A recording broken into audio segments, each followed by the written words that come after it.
फिर वो हम सबको साथ लेकर एक गली में आया। उसने एक दरवाज़ा खोलकर हमें सीढ़ियाँ चढ़ने का इशारा किया और खुद दूसरी तरफ निकल गया। हम तंग जीना चढ़कर एक कमरे में आ गए जहाँ दरी बिछी थी। मलक अल्लाह जो आया और चौधरी सियाल को जब मालूम हुआ यही इन कंजरों का मकान है जिनकी लड़की के साथ जमाल शादी कर रहा है, तो उन्होंने नफरत से थूक दिया। भला ऐसे राठ चौधरी और भले मांस लोगों का कंजरों के कोठे पर क्या काम, लेकिन मजबूरी उन्हें ले आई थी। 4-5 मिनट के बाद बाबा आलम दूसरे जीने से ऊपर आया और गुरुदेव से कहने लगा, जनाब, बस अब निकाह के कागज़ पर दस्तखत हो रहे हैं, आप 2 मिनट के बाद नीचे आ जाएं। वो ये कहकर चला गया और 2 मिनट के बाद जब हम दूसरे जीने से उतरकर नीचे पहुंचे तो चौधरी जमाल अपने चंद दोस्तों के हमरा गौ तकिए के सहारे बैठा निकाह के कागज़ पर दस्तखत कर रहा था। बाबा आलम ने हमें एक दूसरे कमरे में बिठाया जिसकी खिड़की से बैठक का सामान नज़र आता था।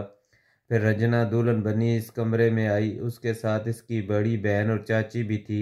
एक मौलवी साहब ने निकाह पढ़ा दिया तो रजना चाची और बहन के साथ वापस चली गई और दोस्तों ने चौधरी जमाल को मुबारकबाद देनी शुरू कर दी। ठीक इसी लम्हे चौधरी सिकंदर सियाल दरवाजे में नमूदार हुआ। यूं ही जमाल की नज़र इस पर पड़ी, उसका रंग उड़ गया और यूं घबरा कर खड़ा हो गया जैसे किसी कुएं में गिर रहा हो, मगर कुएं में तो वो गिर ही चुका था, रंगे हाथों पकड़ा गया था। अचानक सदमे से इसकी जो हालत हुई वो बयान से बाहर है। इंतहाई तअज्जुब से वो सिर्फ इतना ही कह सका, चाचा। पता नहीं चौधरी सिकंदर अपने गुस्से को किस तरह पी गया। उसने बड़ी नरम आवाज़ में जवाब दिया, हुण मैं तेरा चाचा नहीं, हुण ये ही लोग तेरे चाचे ने जिन्हां दे घर तेरा विआह होया है। मैनू की पता सी तेरे दिल विच की है, पर रब दा शुक्र है उसने मैनू हथ दे के खूह विच डिगन तू बचा लिया। तेरे लिए मैं पुराने यार अल्लाह जवाया दे नाल भी विगाड़ लई, पर अज ओही यार मेरे कम आया ते उसने तेरा एक काला रूप मैनू दिखाया। तू ते सब बन के मैनू डगन लगा सी। जमाल के चेहरे पर एक रंग आता और एक रंग जाता। अचानक उसने निकाह का कागज़ उठाकर पुर्जे पुर्जे कर दिया और लपक कर चौधरी सियाल के कदमों में गिर कर बोला, चाचा मुझे माफ़ कर दो, मैं ज़िंदगी भर तुम्हारा बेटा बन कर रहूँगा। मेरी आंखों पर पर्दा पड़ गया था, मगर मैंने उसे पुर्जे पुर्जे कर दिया है। चौधरी सियाल ने नफरत से अपने पाँव खींच लिए और कहा, पुत्र, ते मैं तेनू बनाना चाहता सी, पर अज मैनू पता लगा है तू हलाल दा नहीं हराम दा है। हुण तेरा साडे नाल कोई वास्ता नहीं। इसी वक्त बाबा आलम आगे बढ़ा और उसने झुक कर कहा, आज से चौधरी जमाल के साथ हमारा भी कोई वास्ता नहीं। इसने निकाह का कागज़ फाड़कर हमारी तौहीन की है और निकाह को खुद मनसूख कर दिया है। चौधरी जमाल की आंखों में खून सा उतर आया। उसकी इससे बड़ी जिल्लत और क्या हो सकती थी कि कंजर भी उसे अपनी बेटी देने से इनकार कर रहा था। मगर सिकंदर सियाल ने इन बातों पर ध्यान ही न दिया और मलक अल्लाह जवाया से कहने लगा, मलक जी, हुण मेरी इज्जत तुहाडे हथ विच है। मैं सुल्तान नू अपना पुत्र समझ लिया है ते मैनू ये भी पता लग गया है जमाल ओहदे पैरां दी मट्टी भी नहीं। मेरे कोलों बड़ी भुल हो गई सी जेड़ा मैं उन्होंने पछाण ना सकिया। चौधरी सुल्ताना, पुत्र ही नहीं तेरा चाकर बन के रहेगा। मैं समझना रब ने दी राबिया दा कोई हाड़ा सुन लिया है। मैं चंद दी 15 नू जज लेके आ जावांगा। फिर हम लोग शाही महल्ला से लौट आए। चौधरी सिकंदर सियाल ने सुल्ताने को अपना बेटा कह दिया था। मुझे इस पर इतनी खुशी हुई कि बयान नहीं कर सकता।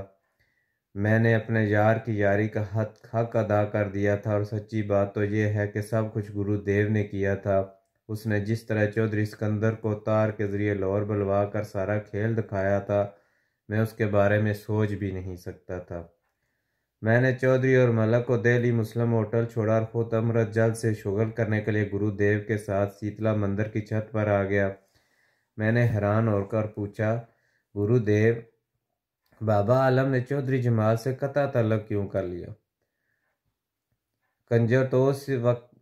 कंजर तो इस किस्म के लोगों को उसी वक्त धक्का देते हैं जब अच्छी तरह इनकी खाल उतार लें। रघु, तुझे क्या खबर, वो जमाल की खाल उतार चुके हैं। रही सही कसर उन्होंने आज पूरी कर दी। 10,000 का जेवर वसूल करके भी लड़की न दी। उन्होंने जमाल से बड़ी बड़ी रकमें पहले ही वसूल कर दी थी। अब दर हकीकत उसके पास रुपया ख़त्म हो चुका था। जमाल ने जज्बात में आकर खुद ही निकाह का कागज़ फाड़ दिया और बाबा आलम को मौका मिल गया कि वह साफ जवाब दे दे। अब वो रजना के लिए किसी नए जागीरदार को तलाश करेंगे। जमाल हमारे सामने ही वहाँ से चला आया था। उसकी मिसाल धोबी के उस कुत्ते की सी थी जो घर का रहा न घाट का। दूसरे रोज़ मलक अल्लाह जुआया ने अपनी बहू के लिए जेवर और कपड़े खरीदे और चौधरी सियाल को अपने साथ लेकर सरशमीर की तरफ रवाना हो गया। मैं गुरुदेव के एक ज़रूरी काम के लिए लाहौर ही में रुक गया था। मैं लाहौर में गुरुदेव के पास शीतला मंदिर की छत पर बैठा वाइट हार्स पी रहा था। वाइट हार्स का नशा आदमी को मुँह जोर घोड़े की तरह ले उठता है। गुरुदेव ने इस दिन अपनी एक ख़तरनाक कहानी सुनाई थी जिसके बायस सनातन धर्मी हिंदुओं को अपने खसी मेहनत पर शक हुआ और चोरी छुपे इसकी निगरानी होने लगी। मज़ेदार बात यह है कि जब हम शीतला मंदिर के कोठे वाली टंकी पर गिलास भर भर कर पी रहे थे उस वक्त भी दो आंखें हमें देख रही थी। गलती मेरी ही थी। मैंने गुरुदेव से कहा था जो मज़ा टंकी से गिलास भरने में है वो बोतल से उंडेलने में नहीं। इस बात पर बलदेव ने कहा, रघु, अगरचा मैंने टंकी वाला सिस्टम 1.5-2 महीने पहले ख़त्म कर दिया है क्योंकि इस टंकी की शिकायत भी पहुंच चुकी है, लेकिन तू मेरा जिगरी यार है। चल आज मैं तुझे टंकी ही से पिलाऊंगा। अगर कोई देख भी ले तो मुझे परवाह नहीं, परमात्मा भी तो कई साल से देख रहा है। ये कहकर वो मुझे शाम के वक्त ही छत पर ले गया था, मगर एहतियात के तौर पर किचन की ड्यूटी लगा दी थी। वो छत की मंडीर पर बैठ के इधर उधर नज़र रखे, अगर उसे कोई शोभा हो तो हमें खबरदार कर दे। चौधरी जी, बाद में बात निकल आई है और करनी ही पड़ती है, लेकिन यह वाक़या तो मैं आपको फिर भी ज़रूर सुनाता क्योंकि इस वाक़े ने इस मुसीबत को जो शीतला मंदिर के बलदेव गरी के सर पर चीलों की तरह मंडला रही थी कुछ और करीब कर दिया था। मैं आपको जमाल की कहानी बाद में सुनाऊंगा, पहले ये वाक़या सुन लें।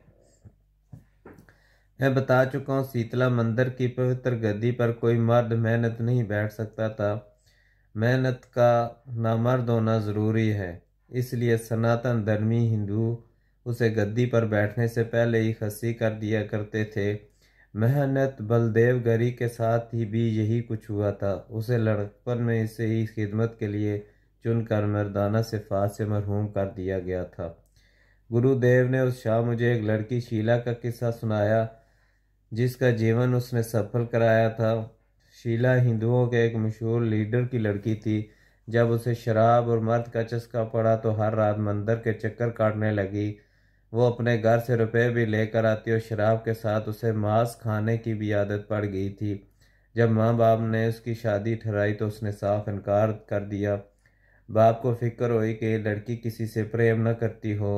दूसरी मुसीबत ये हुई उसकी माँ उसे हर रोज़ मंदिर पूजा के लिए लेकर आती और मुझे मजबूर करती कि मैं धर्म उपदेश देकर उसे ब्याह पर राज़ी करूं। उधर शीला ने धमकी दे दी कि अगर तुमने मुझे ब्याह पर मजबूर किया तो मैं सारा कच्चा छटा खोल दूंगी। मैं मजबूरन खामोश हो गया। एक रात को 1 बजे के करीब वो घर पहुंची। माँ बाप परेशान थे। बुरे लेख के ये शीला नशे में थी और मुंह से शराब की बू आ रही थी। बाप को पता चल गया। उसने बेताशा मारा और मजबूर किया कि वो बताए उसने शराब कहाँ पी थी। पहले तो वह इनकार करती रही, नहीं बताऊंगी चाहे जान से मार दो, मगर बाप ने इतनी सख्ती की कि उसे बताना ही पड़ा। गुरुदेव का ख्याल था मंदिर के कोठे पर शराब की टंकी, लड़कियों की आमद और अपने आशना मर्दों के साथ मिलाप की कहानी शीला ही ने बयान की होगी, जिसके बाद मंदिर की खुफिया निगरानी होने लगी। मगर गुरुदेव भी उड़ती चिड़िया के पर गिनता था। उसने कोठे की बैठक छोड़ दी, टंकी को साफ करा दिया और लड़कियों को भी आने से मना कर दिया था। इस बात पर 2.5-3 महीने हो चुके थे और कोई उसे न पकड़ सका था। एक शिकायत यह भी थी, रात को गुरुदेव के पास खैर हिंदू भी आते हैं जिनमें मुसलमान और सिख भी शामिल हैं, और मेहनत अपने शिकार इन्हीं के हवाले करके खुद तमाशा देखता है।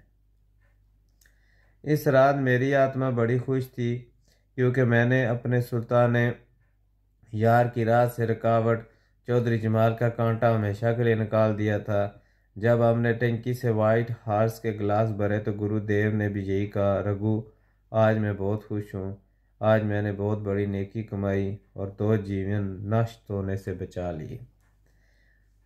हम पीते रहे। सुल्तान और लाडो रानी के प्रेम की बातें होती रहीं। गुरुदेव कहने लगा, रघु मेरा लाहौर से निकलना ही नहीं होता। जी चाहता है इन प्रेमियों को।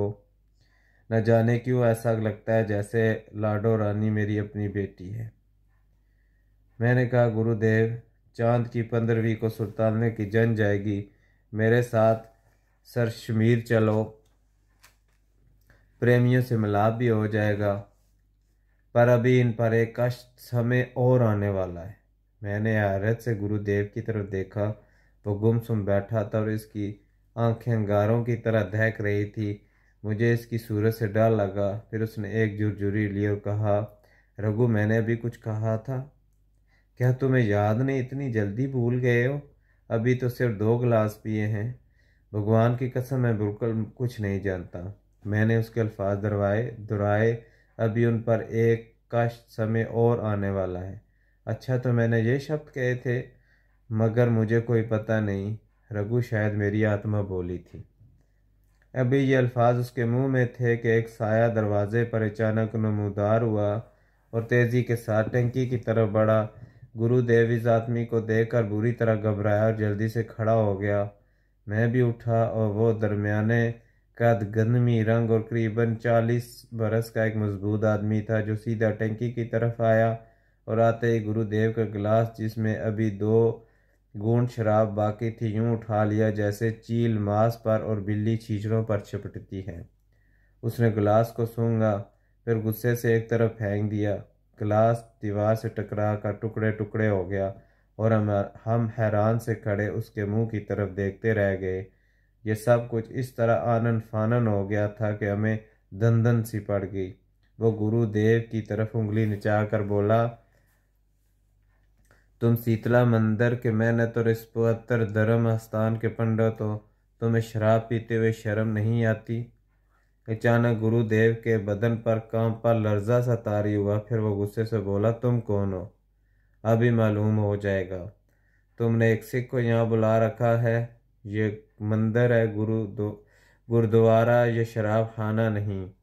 इसके साथ ही उसने टंकी का ढक्कना उठाया और शराब की बू सूंघ कर पीछे हट गया। मैं पूछता हूँ, तुम कौन हो? इस मर्तबा गुरुदेव की आवाज़ भी कांप रही थी। जवाब में उसने कहा, मैं कोई भी हूँ मगर शराबी नहीं। हमें पता था तुम यहाँ शराब पीते हो, गैर हिंदू गुंडों को बुलाते और यहाँ औरतें भी आते हैं। आज मैंने तुमको पकड़ लिया। यह कहकर वह तेजी से दरवाजे की तरफ मुड़ा और सीढ़ियों की तरफ लपका। गुरुदेव मंदम आवाज में बोला, रघु, यह आदमी यहाँ से जाना नहीं चाहिए।